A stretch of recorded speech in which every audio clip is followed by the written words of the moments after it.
Hi, and welcome to Peer Support for Everyone, where you can learn how to be a resource to support the mental health of all the people in your life. I'm Tim Desmond, the founder of Peer Collective, which is the home of the best peer counselors in the world. Hi, thank you so much for joining us today. My name is Nguany Machar, but you can call me Moon, and I'm the Director of Peer Counseling here at Peer Collective. And today, our topic is how do you support somebody who is freaking out about the election? And so, the first question that I want to start with, Moon, is how can you show up for someone else if you're also feeling kind of freaked out? Absolutely. I think one of the most important things is giving yourself time to first kind of get to kind of calm your storm and really feel like you have open and honest space to speak on how you're feeling emotionally. And then when you go and engage somebody who's also having a hard time, trying to avoid getting into the specifics of political talk, but really trying to focus on what we can do to change our environment, really talking about the change that we want to see, the spaces where we want to see it, and then start to brainstorm and empower each other on how we can go out and start to cause the ripples of change in the communities that we want to see them. The next question that I want to pose is how do we validate and support somebody who is angry, who's grieving, who's afraid in a moment like this? Absolutely. I think it's finding the common ground and remembering a time that we also were afraid.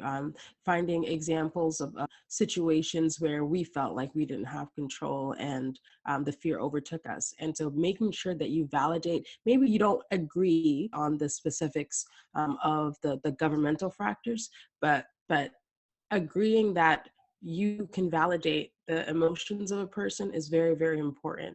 And just come back to trying to avoid that political talk and remembering that there have been so many times in history that we have faced adversity. There have been so many generations that felt the same fear and overcame it. And they overcame it through that unity, through finding and really trying to understand the other person's plight. So I think it's really, really important that you find it in yourself to be able to create safe space and be okay without compromising too much of yourself.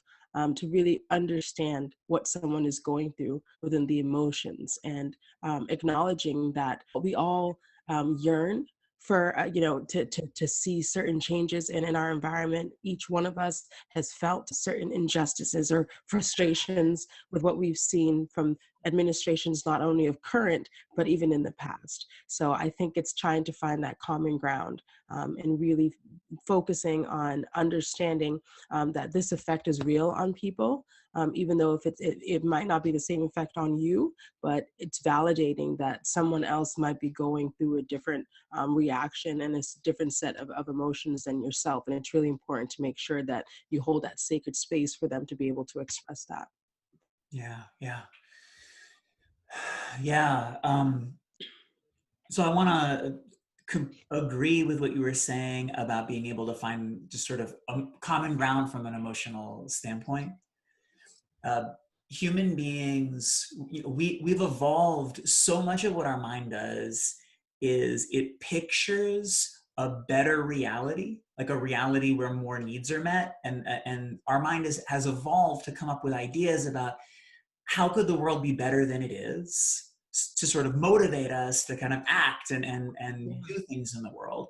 And so we all have every every feeling of fear or anger or grief. Underneath it, there's an image of a world that we wish was true. Yeah. Now, someone else's picture of a world might be really different than yours, but being able to reflect back and listen for, so if someone's really angry, are they wishing for more safety? Are they wishing for to feel more understood? Are they wishing for a world with more fairness or more opportunities for them and people like them? Like whatever it is, there's some sort of a wish in the fear, in the sadness, and in the anger. And if you can hear that, if you can connect with that wish, then you won't feel so distant and separate from the person, and you can reflect that wish back, then instead of like, I'm just so angry about this, you get back this kind of shared sense of we both wish the world were more fair. We both Yeah. wish the world were more safe. We both wish that people had more opportunities. And then there's that ability to not feel alone. Yep. Absolutely, absolutely. And I think even coming from a minority community and watching so many of the effects of the rhetoric that's been spoken about, I think it was really important for me to also build my sense of community. And so seeking out for your own self-care, a support system that really helps you to feel validated in the ways that you feel, I think is also really important.